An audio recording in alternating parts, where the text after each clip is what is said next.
Neva. O parlar başka çakımı.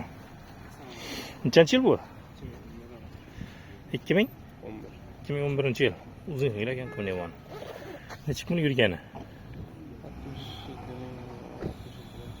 67 ming yurgan kraskani. Petnova metani bormi? Metan baloni yo'q, hamma narsa takib. Ha, bejarda qilgan metan balon qo'yilmagan bu. Salonlar. Hemen iş yaptırıp kıyılan bu. Ya razat gideyim elde tartılan yerler. Hemen iş yaptırıp kı. İş yapıyor da hemen iş yaptırıp.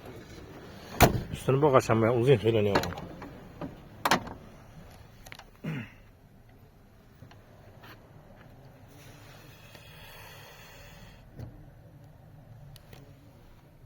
Salonlar yine.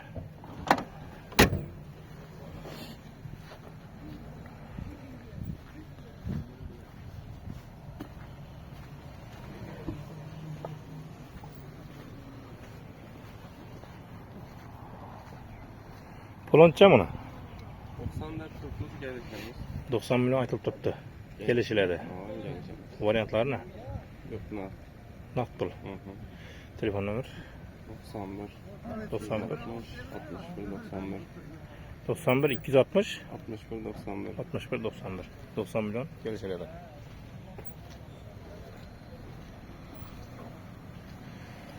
Maşallah yaptık kem.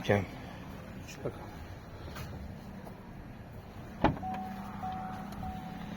Kaç yıl bu? 2020 avtomat. 2020 avtomat. Klaskesi ne? Radnoy. Aldı mı lekin? Radnoy. Cevap mı? Cevap. Bol oldu.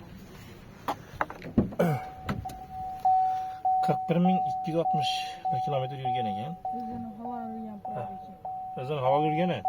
Metalları var. Avtomat. Metan bu. Pakalina mı? Bak. Pakalina metan gazı bu.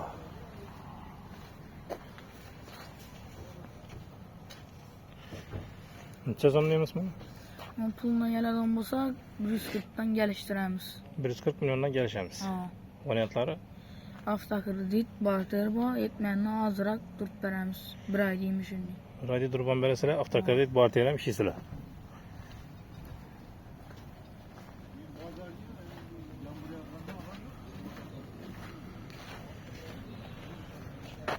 Telefonum ne?